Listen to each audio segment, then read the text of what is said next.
Comme j'ai pu l'aborder à la fin du cours sur les vagues vont être responsables d'une variation du niveau d'eau à la côte et également être responsables de la génération de courants à la côte, ces courants qu'on va appeler les courants littoraux.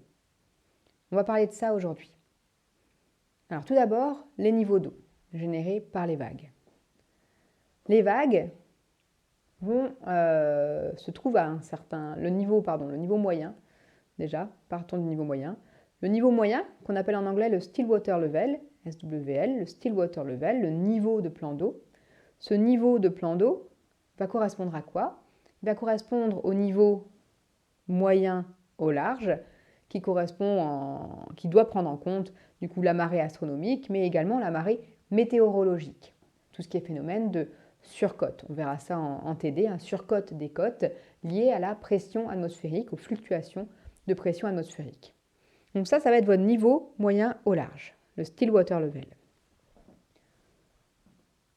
Les vagues vont venir fluctuer autour de ce niveau moyen. Quand on est au large, la moyenne des vagues va nous faire un niveau moyen constant, puisqu'on va avoir autant d'eau qui soit au-dessus qu'en dessous de ce niveau moyen. Ensuite, vous vous rappelez, on a la zone de levée des vagues.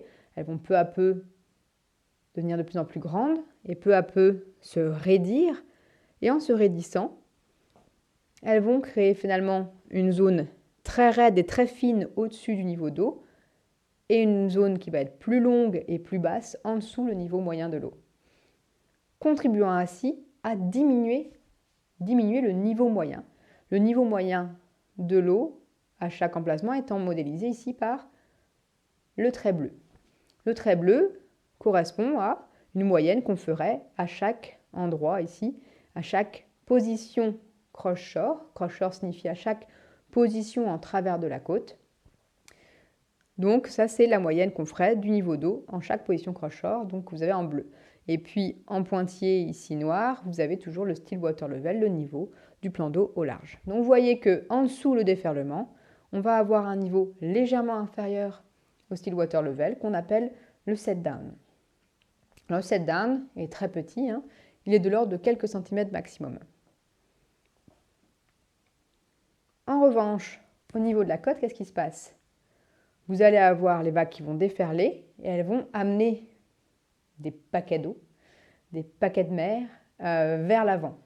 Vous avez déjà bronzé à ce niveau-là, vous vous êtes déjà fait mouiller les pieds ici. En réalité, le niveau moyen atteint par l'eau à la côte va être plus haut que le niveau moyen au large. Théoriquement, 5 fois plus haut que le niveau bas qu'on a ici. Ici, on était à quelques centimètres. Ici, on peut atteindre potentiellement un demi-mètre. Tout ça selon les conditions de vague. Plus les conditions de vague vont être fortes, plus le setup ici donc, va être important. Le setup, ça va être l'appellation qu'on donne au niveau maximum moyen atteint par les vagues à la côte. Donc, ces niveaux-là, surtout le niveau de setup, qui est très important pour les risques de submersion, ont fait l'objet de nombreuses études scientifiques et donc on réussit à obtenir des estimations de leur valeur selon des conditions de vagues et de pentes de plage grâce à des formulations empiriques. On s'intéresse maintenant au niveau avec le R ici, ce niveau qu'on va appeler le niveau de run-up et de run-down. Le run-up est le niveau le plus haut atteint par une vague individuelle, donc instantanée, sur la plage, et le run-down est le niveau le plus bas atteint par les vagues sur la plage en instantané. Ça veut dire quoi? Ça veut dire qu'ici, run-down, c'est la zone de swash. Ce que je vous avais défini comme la zone de swash, c'est la zone de balancement des vagues. C'est ce qu'on appelle aussi la zone de jet de rive. C'est la zone où les vagues vont venir osciller sur le sable, que vous pouvez observer donc instantanément. Il n'est plus question de moyenne, ici on est sur de l'instantané, on dépend du temps. Donc run-up, run-down, niveau maximum, minimum, atteint par l'extension du jet de rive. Et c'est là que les ondes infragravitaires peuvent venir jouer, parce que sur une plage qu'on va qualifier de plage réflective, donc une plage qui va avoir une pente importante par rapport aux vagues qui arrivent, on va avoir un fort impact des ondes gravitaires, donc les vagues qu'on appelle communément vagues que vous voyez sur la plage. Ces vagues gravitaires vont venir avoir un fort impact sur le run-up, run-down. Pourquoi? Imaginez que vous êtes très pentu ici. Les vagues vont venir déferler assez tard, là. Elles vont être déstabilisées assez tard. Ici, ça va être très profond et tout d'un coup, elles vont se retrouver sur une zone où la pente est importante, être déstabilisées un peu au dernier moment, puis finalement venir projeter leur paquet d'eau ici directement dans le jet de rive. Donc ce jet de rive va être fortement influencé par les ondes qu'on appelle donc les ondes infragravitaires, les ondes gravitaires, pardon. Et si vous êtes sur une plage plutôt dissipative, donc avec une pente très douce, les vagues, vous l'avez peut-être déjà observé, vont déferler très au large, puisque vous allez avoir la zone de shoaling et la zone de déferlement qui vont être plus au large.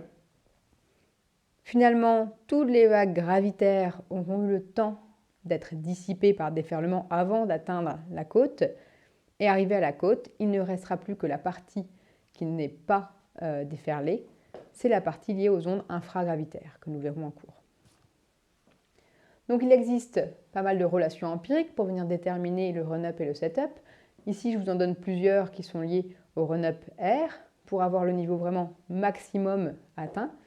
Donc là, ce run-up ici va correspondre au niveau le plus haut atteint sur la plage, qui va permettre de quantifier un peu où est-ce que je peux faire, par exemple, une installation pour des activités anthropiques qui ne risquent pas d'être submergées, selon toutes conditions de houle. Donc par exemple, on peut prendre des fonctions qui vont être run-up sur la hauteur significative des vagues, égale une constante fois le nombre d'iribarènes, avec le nombre d'iribarènes ici, qui est égal donc à tangente bêta sur h0, la hauteur des vagues au large, sur L0, la longueur d'onde des vagues, racine de h0 sur L0. Donc le nombre d'iribarènes, c'est une relation, c'est le rapport entre la pente de la plage et ce qu'on pourrait appeler la pente des vagues. Ce nombre d'iribarènes nous permet d'ailleurs de caractériser un état dissipatif de la plage, si vous êtes pour un nombre d'iribarènes inférieur à 0,3, ou un état, ce qu'on va appeler intermédiaire, entre 0,3 et 1,25, ou un état réflectif, où vous êtes inférieur à 1,25. Pour chacun des états, je vous l'ai dit, le run-up va être modulé différemment, et donc vous avez différentes formulations. Donc c'est seulement un exemple de formulation, il en existe beaucoup, surtout selon l'environnement où vous vous trouvez.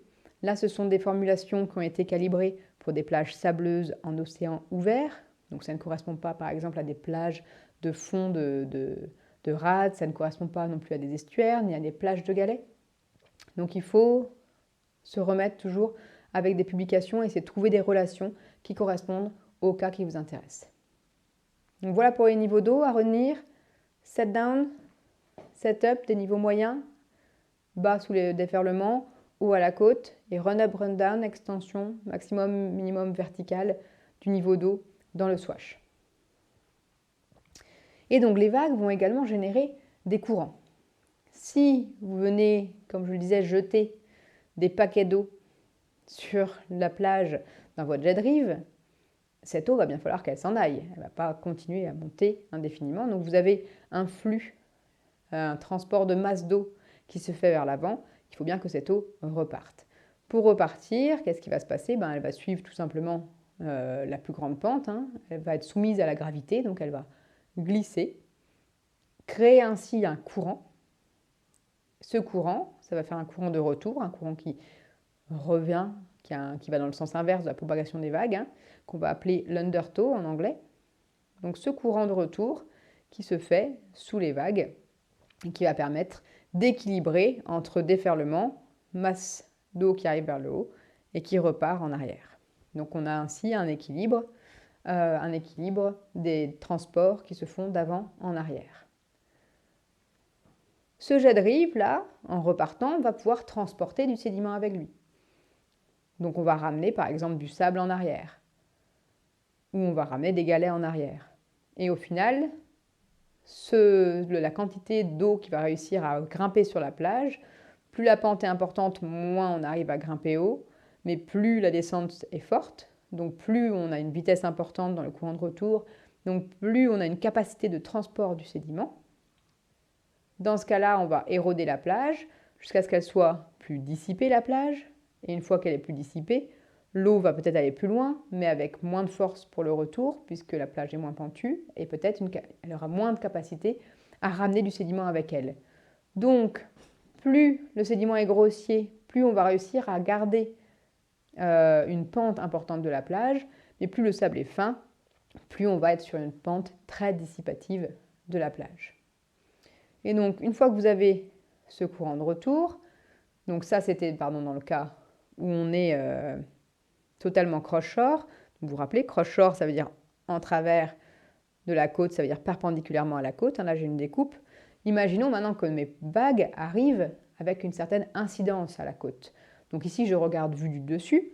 Vue du dessus, j'ai les vagues qui arrivent avec une certaine incidence à la côte. Donc de la même manière, je lance des paquets d'eau dans le jet de rive qui vont monter de manière oblique sur la plage. Ensuite, quand cette masse d'eau va repartir, elle va repartir comment? Suivant la plus grande pente, aucune raison pour qu'elle reparte de travers, elle va repartir tout droit. Donc en cumulé, imaginez ça sur des centaines de vagues, vous allez créer dans la zone de déferlement des vagues, donc dans la zone de surf, un courant qu'on appelle une dérive littorale, un courant qui va venir suivre la côte, donc c'est un courant qu'on appelle longshore. Longshore, le long de la côte. Un courant longshore. Donc si on a une incidence dans ce sens, on crée un courant longshore dans ce sens, et puis inversement. Si vous avez une incidence comme ça, vous créez un courant longshore dans l'autre sens. Donc vos vagues arrivent, et on crée un courant longshore dans ce sens, qui est capable lui aussi de transporter du sédiment. Et d'ailleurs sur la côte aquitaine, si vous regardez des images de la côte aquitaine, vous voyez bien que les communes qui ont créé des épis pour essayer de garder leur sable l'ont fait parce que la dérive littorale venait leur prendre leur sable pour l'emmener chez le voisin. Donc ils rajoutent des épis ici qui viennent couper la dérive littorale et le sable vient s'accumuler contre l'épi au fur et à mesure. Donc il existe des formulations empiriques ici qui permettent de montrer que K étant un facteur de proportionnalité, la vitesse de cette dérive littorale va être proportionnelle à la pente de la plage, à la hauteur au carré des vagues, divisé par la période des vagues, fois sinus de alpha, alpha étant l'incidence des vagues, l'obliquité des vagues ici par rapport à la côte. Donc dans les courants littoraux, on a parlé de l'undertow, donc le courant de retour quand on regardait en cross-shore. Donc ici vous avez ce qu'on appelle une dérive de Stokes, c'est les vagues vont peu à peu ramener de l'eau vers l'avant. Vous avez le courant de retour ici au fond. Dans la couche limite, je n'en parlerai pas dans le cadre de ce cours, mais vous avez un léger courant qu'on appelle un streaming. Vous avez un léger courant qui revient aussi vers la côte. Il y a des effets du second ordre dus aux vagues. On a vu la dérive littorale quand on avait une certaine obliquité, une certaine incidence des vagues par rapport à la côte. Et maintenant, je vais vous parler des courants qu'on appelle les rip courantes, les courants d'arragement, les courants de retour. Ce sont des courants de retour qui sont très forts. C'est pour ça qu'on les appelle les rip courantes, les courants d'arragement, qui peuvent atteindre 1 mètre par seconde vers le large. Donc ce sont des courants, encore une fois, cross-shore, mais qui se produisent sous certaines conditions, qui ne sont non pas présents sur toutes les plages. À l'inverse du courant de retour, qui est forcément présent, il y a toujours besoin d'équilibrer les masses d'eau qui sont transportées vers la plage. Les courants d'arragement, eux par contre, sont générés sous certaines conditions particulières de la plage. Et vous voyez que ça a une capacité à transporter beaucoup de sédiments. En effet, on est sur un processus très énergétique, de l'ordre du mètre par seconde pour les plus forts, donc forcément, ça a la capacité de transporter beaucoup de sédiments. Et là, vous voyez, ce qui est particulier, c'est que ça transporte beaucoup de sédiments et qu'ensuite, il doit y avoir un courant en plus longshore ici qui vient créer ces jolis tourbillons. Alors, les courants d'arragement, juste cette petite image pour vous informer aussi. Les courants d'arragement les plus connus, ce sont les courants qu'on appelle les courants de baïne. Alors, les baïnes, ce sont des tas de sable qui sont au niveau à peu près de la zone de déferlement des vagues et qui permettent de faire déferler les vagues avant la côte ici. Et ces baïnes, entre les baïnes, on a quoi? On a des trous. Donc imaginez, les vagues arrivent, elles déferlent par-dessus ces baïnes, par-dessus ces monticules. Ensuite, on a le courant de retour qui se produit. Donc l'eau retourne en arrière, comme on a dit, après le jet de rive. L'eau redescend, sauf que ici vous avez un monticule, L'eau ne va pas se mettre à remonter toute seule. Et par contre, ici, vous avez un trou. Donc l'eau, de partout, ici, va venir se concentrer pour passer à travers le seul trou qu'il y a. En se concentrant, qu'est-ce qui va se passer? La vitesse va forcément devoir augmenter pour faire passer tout ce flux de matière. Donc une accélération massive crée un courant très dangereux pour la baignade, mais vous voyez qu'une fois que vous êtes sorti là, le courant va s'arrêter. Aucune raison que ça continue, l'eau va descendre tranquillement, et donc le baigneur peut sortir indemne de ce courant. Donc ces courants ne sont pas forcément dangereux, tout ce qu'ils font c'est vous emporter sans mettre plus loin. Si vous restez calme, si vous vous laissez emporter, il ne se passera rien, il n'y aura aucun souci. Bref, je digresse, donc je continue sur ces courants d'arragement.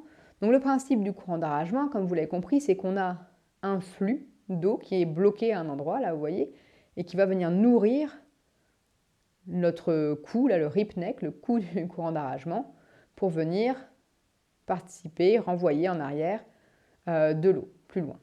Avec ici un flot qui se fait, un transport qui se fait vers la côte. Il existe différents types de rip courantes.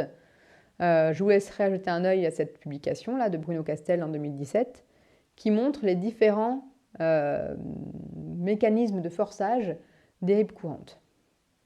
Alors les rip courantes, il en existe des qui sont forcés par l'hydrodynamique, par la bathymétrie ou par les limites de votre plage. Par exemple, ça peut être des rochers, ça peut être des digues ou ça peut être des limites naturelles tout simplement.